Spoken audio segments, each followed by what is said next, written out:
Good morning, students.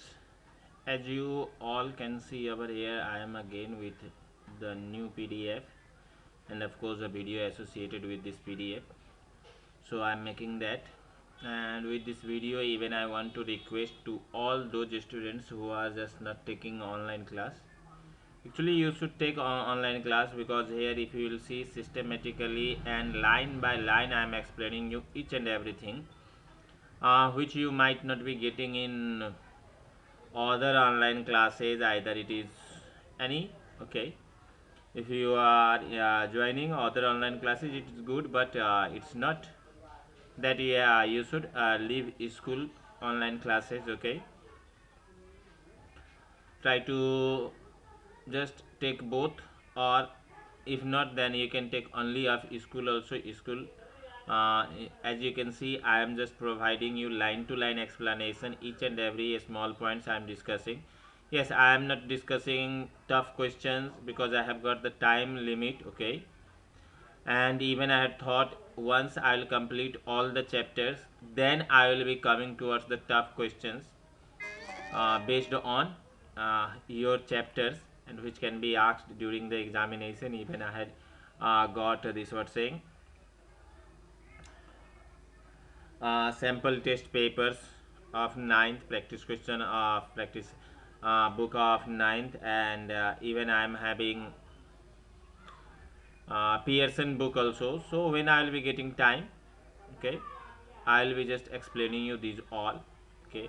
Even I will try to explain the questions from KC Sinha book also. So on the basis of time I will be discussing the things, might be the questions from RD Sharma, but selected questions, not all the questions I will be explaining you. Selected and tough questions I will be explaining you, which will be better for the good students who are always in search of selected tough questions, okay.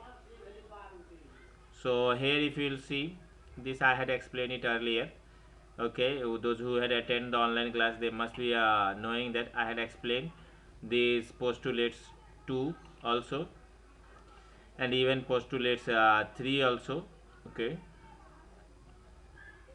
So now I'll be explaining from postulates 4, then I'll be going towards example.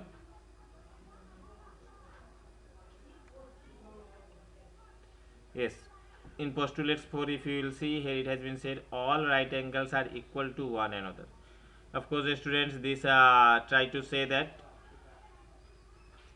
as we know that right angles are of 90 degree, so all 90-degree angles will be equal to one another. It has been said here all right angles are equal to each other, means here about the angle it is saying which is exact 90 degrees, so they are equal to each other.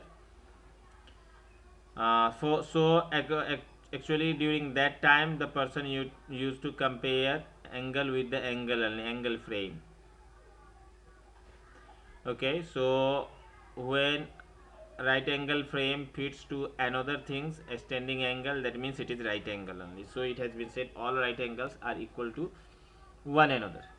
In same way postulates 5 is that if a straight line falling on two straight line makes the interior angles on the same side of it together less than two right angle, then two straight lines if produced indefinitely meet on the side on which the sum of angles is less than two right angle. So students, this postulate 5 is much important, because several time is in several places it will be included, and even this is giving the definition of parallel lines, how this is giving the definition of parallel lines, that also I will be explaining. As you can see here, when two lines, okay, is intersected by another line, that means transversal line generally we used to say, okay, then if on that side in the transversal line, as you can see on the both side two angles are formed, here 1 2 has been sought, in same way just opposite 2 you can write 3 and 4 also. Now what here it has been said, the angle which is formed by the transversal line in the same side, okay, if it is less than 180 degree, then what happens, the two line will intersect each other in the direction of these angles which is less than 180 degree. As you can see, when it will be produced, it will be intersected anywhere in this direction. And in some just opposite to that, if you will see where it is bigger, when it will be produced, it will be never meeting, because they will be going farther and farther. Okay, now here comes what if it is equal to two right angle? Here, why it has been said it is giving the definition of parallel lines, because here it has been said two right angle. That means if sum of co-interior angle is 180 degree, which you had read in uh, earlier class, like class 8 and 7 also. So if it is exactly 80, that means the lines will not intersect 180, sorry, not 80, 180. If the sum of angles on the same side of transversal line is exactly 180, that means on the both the sides of the transversal line, when the lines are produced to infinity, both the lines will do not meet. That is only parallel line. Okay, and here it has been said where it is less than 180 degree, in that direction it meets, that means there is no parallel line. When it doesn't, means when it is produced on both sides, not only on one side, on both sides, then it is parallel lines. So if you will see over here, it has been said, for example, a line PQ in figure 5.6, you can see over here PQ falls on AB and CD such that the sum of interior angles 1 and 2 is less than 180 degree. Here it has been shown PQ falls on line AB and CD, so in such a way so that this angle of P and angle of Q when added is less than 180 degree. Okay, so therefore the lines AB and CD will eventually intersect on the left of PQ. On the left of PQ, it will be what happening? Intersecting. Now students, if you will see a brief look at 5 postulates, bring you notice that the postulate 5 is far more complex than any other postulates, because there is the complexion is there. Here it has been said two line, then after the third line which can intersect both the lines, then the angles made on the same side, these all things you have to understand. Then after their measurement, so it is said what, that postulate 5 is far more complex than any other postulates. On the other hand, postulates 1 through 4 are so simple and obvious that these are taken by self-evident truths. This, up to postulates 4, the person can understand by self learning. You can say here it has been written self-evident truth, that means by understanding by ourselves. Okay, here it has been said, nowadays postulates and axioms are termed that are used interchangeably and in same sense. Postulate is actually a verb. When we say let us postulate, we mean let us make some statements based on the observed phenomenon. In the universe, it is truth / validity is checked afterwards. If it is true, then it is accepted as a postulate. That means when we give any statement, and if it is true for all the objects, that means it becomes theorem. And what happens, it has been said it is true, that it is accepted by the postulates. That means government will accept you by this postulate. Okay,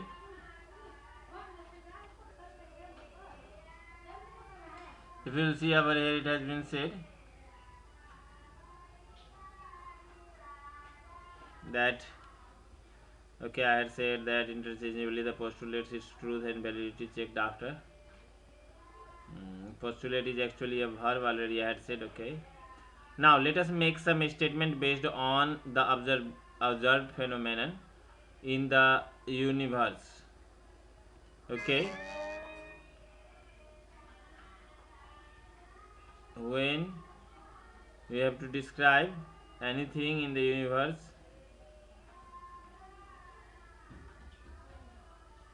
then we should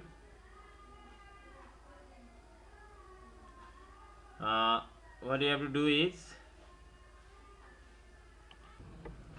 so postulates 5 simply gives uh, idea about parallel line also.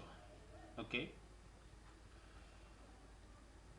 so if we will move, let us here it is, see the line. Okay, let us postulate, we mean let us some statement based on the observed phenomenon in the universe. Okay, means when we say let us postulate, that means uh, say anything in on the basis of phenomenon in the universe, that is universal truth. Its truth validity is checked afterwards. If it is true, then it is accepted as a postulate. Okay, if it is perfectly true for each and every condition, then it becomes postulates. And if it is perfectly truth, it no need to just prove it. And when there is a proving is required, it is true, but it can be proved, then it becomes theorem. That also you all have to understand. Okay, a system of axiom is called consistent if it is impossible to deduce from the axiom a statement that contradicts any axiom or previously proved statement. When it is said consistent, that means when it cannot be deduced into other smaller terms, then it is said to be consistent. If it can be deduced into any other terms, then it is not consistent. Okay, so if you will see over here, after Euclid his postulates and axiom, he used them to prove other results. Then using these results, he proved some more results by applying deductive reasoning. That means in uh, just simplifying the complicated terms in simple terms.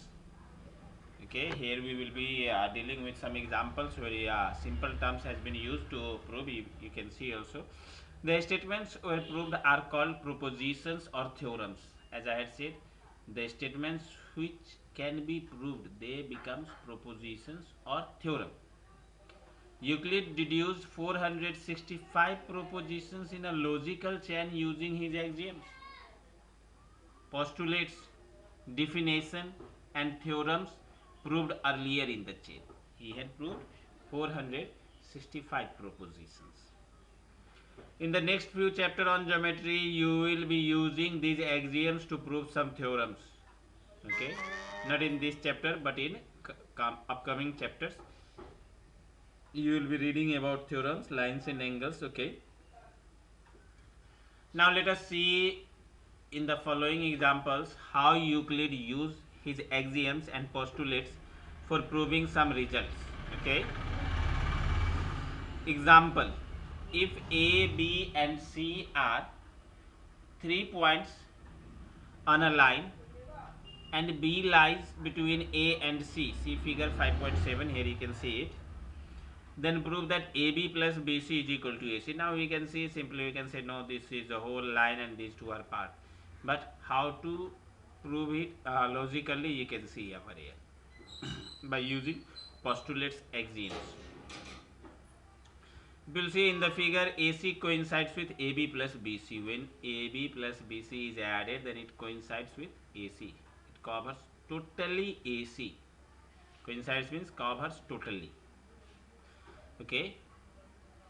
Also, Euclid's axiom 4 says the things which coincide with one another are equal to one another. So, it is deduced that AB plus BC is equal to AC. In this way, by using Euclid axiom, it has been proved that yes, this is right. Okay. Note that in this solution, it has been assumed that there is a unique line passing through 2 points. It has been assumed that there is a unique line passing through 2 points, that is A and C. Okay. So any other line cannot pass between A and C. If it is passing through A and C, a straight line, then it will be AC only, because straight means it is its all points are spread evenly.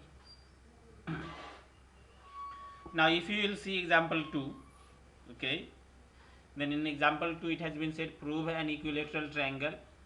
Prove that an equilateral triangle can be constructed on any given line segment. So for that, here it has been given in the statement above, a line segment of any length is given, equilateral triangle. So you can draw any length, and as you know, by the help of compass you can take the arc.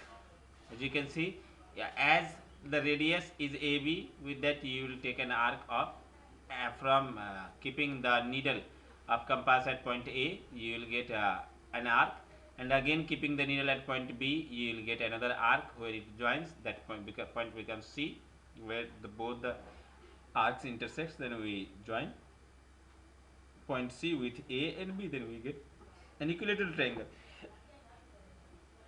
Because we know here AC is also equal to AB, because it is the radius only. From center A only, B is also drawn and C also drawn by the help of compass. So the distance of A and C is equal to A and B.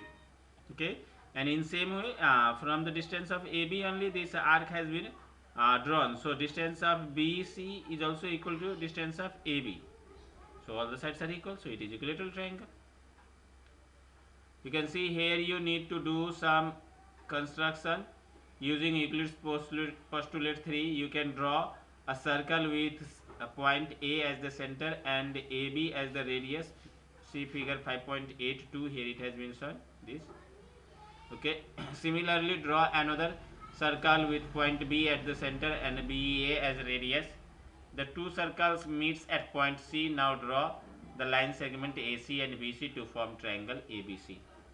See figure 5.83. This is the final figure. So you have to prove that this triangle is equilateral, and as we know, AB is equal to AC is equal to BC, because all are of the same radius. We have drawn the circle of AB. So AC is equal to AB and BC is also equal to AB. So AB is equal to AC, since they are the radii of the same circle. Similarly, AB is equal to BC, radii of the same circle. From these two facts and Euclid axioms, that things which are equal to the same thing are equal to one another, you can conclude that AB is equal to BC is equal to AC. So triangle ABC is an equilateral triangle. In this way, by using Euclid postulates, you will be able to construct equilateral triangle. Now if you will see, here it has been said, note that here Euclid has assumed, without mentioning anywhere, that two circles drawn on the centers A and B will meet each other at a point. Now we can prove a theorem that it is frequently used in different results. Which is the theorem? Let's see. Here it is, two distinct lines have more than one point in common. Two distinct lines, that means two different lines cannot have more than one point in common. That means they can't have 2 points in common. If that they will have more than 1 point in common, that means both the lines will become same. Here line means a straight line. Okay, so let's see. Here are given two lines L and M. We need to prove that they do not have only 1 point in common. For the time being, let us suppose that two lines intersect in two distinct points. Now here it has, this is called contradiction method. Whatever it has been said to prove, just you assume opposite of that and prove that your assumption is wrong, and so the given fact is right. So here two distinct point has been assumed, P and Q. So you have to, okay, so you have two lines passing through two distinct points P and Q, but this assumption clashes with the axiom that only one line can pass through two distinct points. Now if you remember, this is the Euclid postulates, and in Euclid postulates it has been said that only one line can pass from two distinct points. So from two distinct points, two lines cannot pass. That means our assumption became wrong. Here you can see. So the assumption that we started with, that two lines can pass through two distinct points, is wrong. From this We can conclude that we are focused to conclude that two distinct lines cannot have more than one point in common. So now students, I will move towards the solution of exercise 5.1, and of course with this I had just attached the solution page also. As you can see, every time at least 2 pages I solve and I send you. If you will watch, okay, there is uh, which of the following statements are true and which are false? Give reason for your answers. Only one line can pass through a single point. So now here is the question. Only one line can pass through a single point. This is wrong. Indefinitely many lines can pass through a single point. Okay, as we know, many lines can pass through a single point. Even you had read in coordinate geometry also, for a single point we can make several equations. So same thing I had written in solution also, if you will watch over here. Okay, first number, false, since through a single point infinite number of lines can pass. You can see I had shown the figure also. Here you can see x, y, a, b, e, f, c, d, p, q. Similarly many lines can pass through point O. All are passing through point O. If you will see second question, okay, second question over here it is,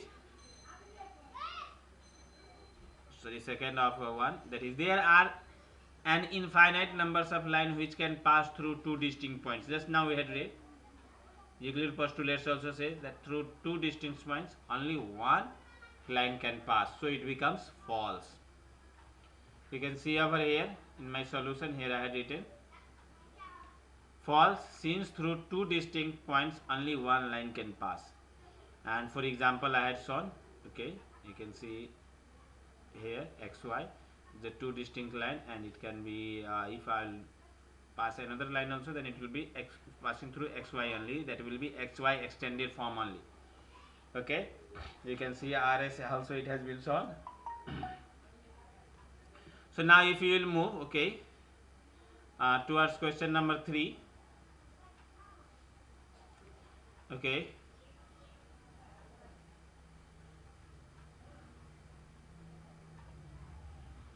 a terminated line can be produced indefinitely on both sides. If you remember in text I had said here terminated line means line segments, and of course we can produce the line segments on the both sides. It is a straight line only.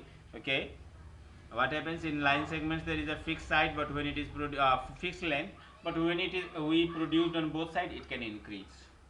But of course a terminated line it can be produced indefinitely on both sides. That also I had shown over here in the figure. You can see it. Okay, 3 number I had written true. For example xy is extended here further by showing the arrow I had shown. Now you can see question number 4 of the true false. Okay, in this today's PDF and video, here the question it is, if two circles are equal then their radii are equal. Of course that is true. When two circles are equal, their radii is also equal. In fact the circumference length is also equal. But when it is placed at the same center, when two circles are placed at the same center, then they coincide with each other. If you will see here I had written true, if two circles are equal then their center and circumference will coincide, hence the radii also will be equal. Okay, when center and circumference coincides, that means they cover one another properly, and when it cover one another properly, that means everything becomes equal and radii also becomes equal. Okay, so I hope all of you are understanding it. If you will see question number 5 over here, in question number 5,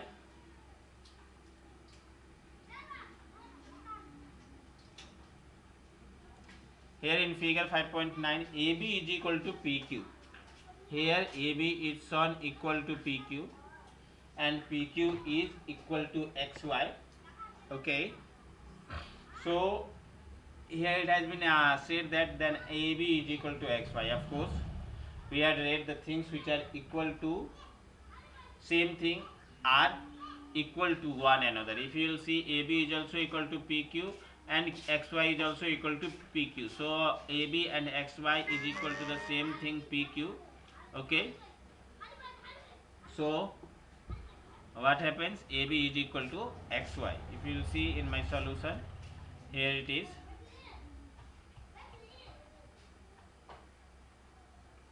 5 number, true. It is given that AB and XY are two terminated lines, okay, and both are equal to the third line PQ. Euclid's first axiom states that the things which are equal to the same thing are equal to one another. Therefore, the lines AB and XY will be equal to each other. I hope all of you understand this. So now I'll move towards question number 2. Okay.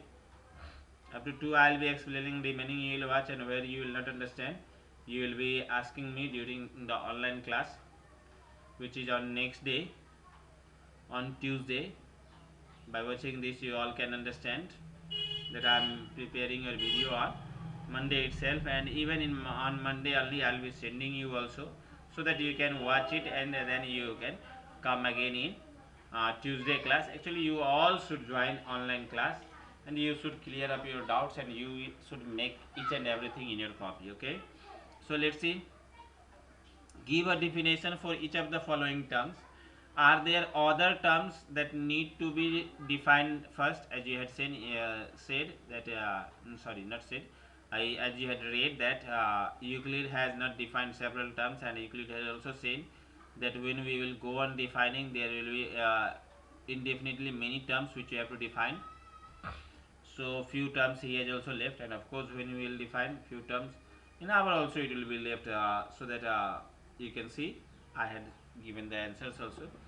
And here it has been said, if any terms are left, what are they and how might you define them? Okay, it has been said how might you define them, that means how you will be defining that things. Okay, so if you will see parallel lines over here, question number 1. Okay, so if you will see, here it is.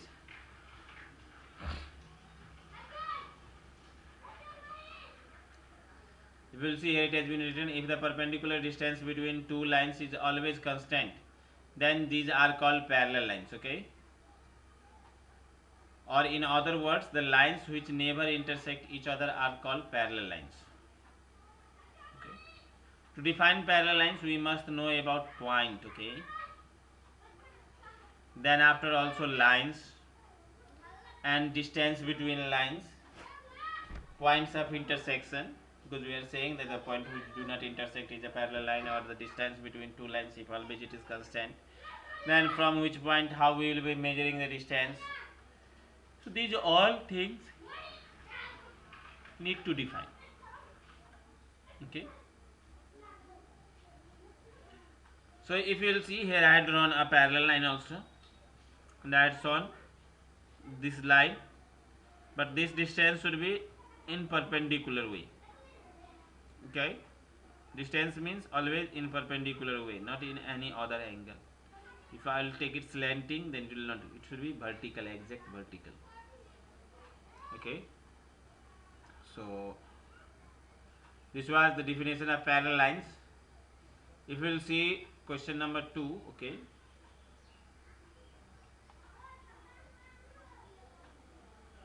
lot many things undefined are there, so it is not possible to define each and everything. Okay, you can see perpendicular lines over here. So perpendicular line, if you will watch over here, are written, if two lines intersect each other at 90 degree, then they are called perpendicular lines. We are required to define line, because we are saying if two lines intersect, then what is line, that should be defined. Then after the angle, before defining the perpendicular lines, we should also know about the angles. Then after angle measurement, okay, then only we will be able to say that yes, this is 90 degree or this is not. Okay, so as you know, many things should be defined. So if you will see the definition, okay, the last definition of the first page which I will be describing today is, yes, definition number 3rd, line segment. As I had said, line segment is required to be defined. So if you will see line segment over here, okay, here some portion is in next page also. Line segment, a straight line drawn from any point to any other point is called as line segment. This is perpendicular line picture and this is another line segment picture is below over here. To define line segment we must know about point, because we are saying the straight line drawn from any point to any other point. So we should know about the point also. That is a straight line segment. So that's all for today students, okay. For now remaining 4, 5 and other answers which I had given, you should study, okay, and whatever you should you had not understood you can ask me, okay. During online class I will explain even the text of 5.2 also and try to explain orally the 5.2 exercise, and then I will be entering in chapter 6. So that's all for today. Thank you everyone. Thank you for watching this PDF and video, and it's my request to all of you to, okay, join online class and try to learn something and clear up your doubt. Thank you very much.